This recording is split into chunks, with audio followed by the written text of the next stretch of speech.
Welcome back. Joining us is Vincent Vittorio and Nathan Thomas McGill with Life is My Movie Entertainment. And you're here as part of an American-made movie national. Welcome back. Joining us is Vincent Vittorio.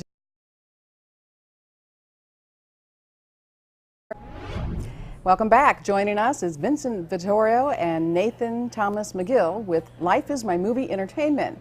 And you're here as part of an American-made movie National Economic Bus Tour. A lot of words, but it means that you're really going across the country, 32 different cities in 32 days. That's very ambitious. And what is it you're looking for?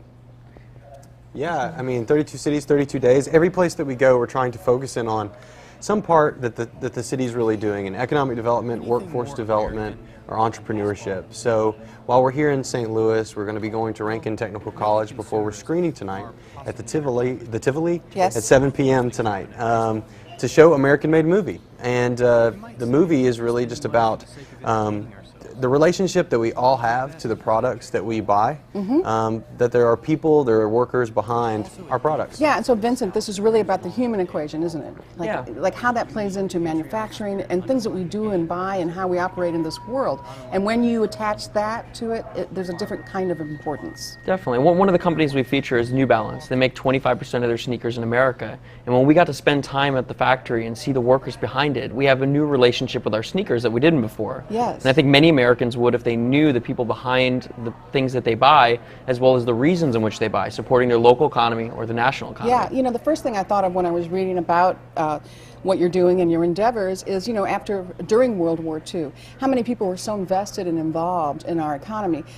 Case in point, my mother was Rosie the Riveter. You know, here she was, you know, helping with airplane parts. And so it's true because that was something where everybody was invested in it and knew these people behind the products and gave it a significance that didn't exist before. Really, yeah, it was. And it was a primary source of the middle class's income. And we've seen that decline over the years.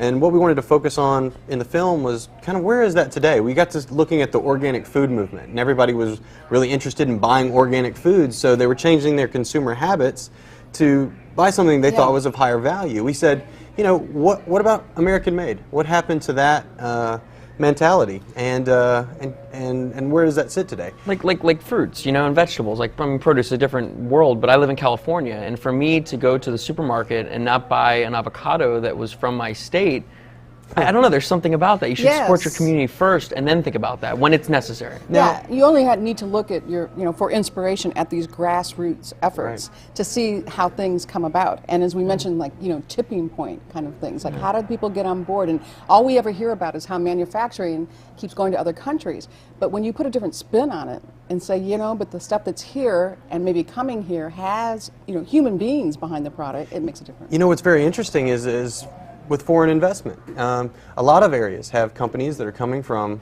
out of this country to make things here. So you see companies like BMW in Spartanburg, South Carolina. I know in my personal buying, I'm trying to figure this thing out as a family, you know, like how do we fit this into the budget? We were looking at buying a television. Well, we couldn't find an American-made TV. We couldn't find an American-branded TV, so we bought a Chinese television called Hisense Television because its headquarters just happened to be in our county. So maybe those are some white-collar workers that are helping keeping my local restaurant I love open, something like that. So it's really how deep you want to go. You're not going to find everything, but you just kind of do what you can. In St. Louis, I'm sure there's a lot of global companies that keep people employed, and you know that might go into the thinking of people here when they're going to buy stuff. Right, a lot of global companies, and I think people are getting the messages about small businesses. There are a lot of small businesses in St. Louis, and that's where you see this come into play, where there are people that have families that know people, you know, that in the community know who they are, that are making the products that they support. So I think it's a terrific way to, you know, to pump it up. So you'll be at the Tivoli tonight doing what?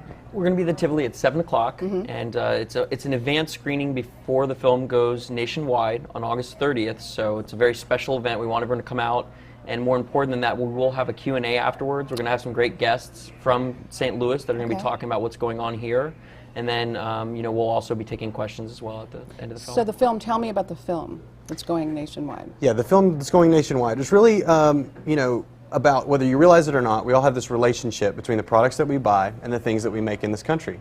And so we take a look at manufacturing from a historical perspective, and then we go through the years, showing the decline of manufacturing, showing what happened in the last 10 years, really primarily, a lot of people don't realize, but from 2001 to that 10-year period that was around there, 59,000 factories closed in the United States. Yeah. It's a mind-boggling number. And so who was actually operating? Well, we looked at small entrepreneurs that started a business out of their father's garage and grew it into the largest employer of their area to deal with competition, as well as companies like New Balance. Did you discover too that with the economic crisis that we've had, a lot of people have had to reinvent themselves and start over and have done, become entrepreneurs because they need to? Have you discovered that that's making an impact in our economy? Definitely, definitely. We have 3 stories that we kind of use to connect the viewer to the topic because no one likes a bunch of talking heads. Right. And so we have, the example of the small business to the medium-sized business to a corporation. Okay. And through those 3, we're able to kind of give people, an idea of what it really means and what that relationship is, not only to the company, but the adversity of the things they have to deal with as entrepreneurs. Well, it sounds fascinating, and I bet there was a lot of blood, sweat, and tears that went into this project. Absolutely, but it's a really inspiring story. It's not like one of those depressing manufacturing movies. That's what I like about it, yeah. It's so hopeful, and we just hope people can come out, check it out tonight, and